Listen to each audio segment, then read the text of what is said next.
اگر از نمرود سوال میکردید آقای نمرود دوست دارید صبح چشم وا کنی کی نباشه؟ میگفت امان از دست این ابراهیم. آقای فرعون شما دوست داشتی صبح چشم وا کنی کی نباشه مقابلت؟ میگفت امان از دست این موسی. از ابو سفیان ملعون اگه سوال کنید کی نبود تو راحت بودی؟ اهل کفر. میگفت این پیغمبره.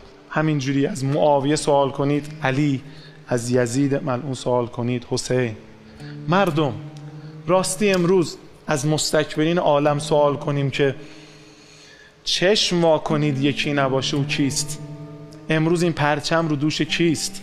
برای حقانیت همین پرچم اگر دنبال شاخص میگردید این بهترینه.